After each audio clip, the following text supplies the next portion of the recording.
सा असर देखने को मिल रहा है।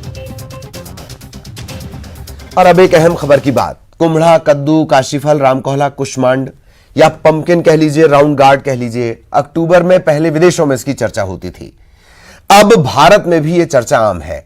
डरावने कद्दू वाला त्योहार हैलोवीन अब भारत में तेजी से लोकप्रिय हो रहा है। भोपाल में भी इसे लेकर भूतों का एक फैशन शो हुआ।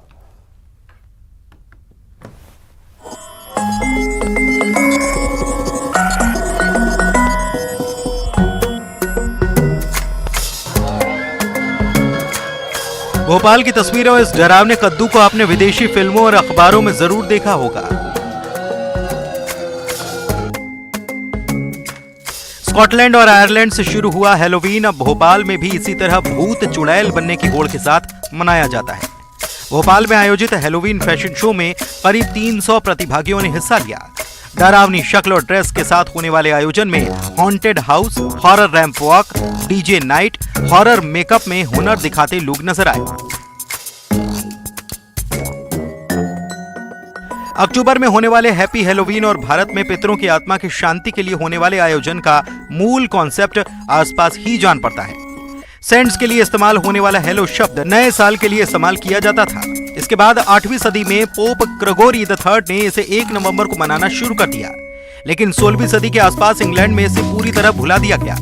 हालांकि स्कॉटलैंड और आयरलैंड में इसका प्रचलन बढ़ता रहा।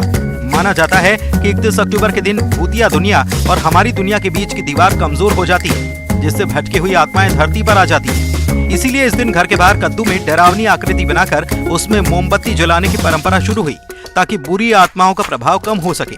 कुछ मान्यताओं के मुताबिक इस दिन पूर्वजों का धरती पर आगमन होता है। त्योहार के बाद कद्दू को दफना दिया जाता है और फिर मिठाई और कैंडीज बांटी जाती हैं। कुल मिलाकर इसका ताल्लुक आत्माओं से माना जाता है। एक और खास बात यह कि भारत में ज्यादातर धार्मिक आयोजन में हिस्सा लेने वाला कद्दू या काशी फल विदेशियों के इस आयोजन का मेन एलिमेंट है।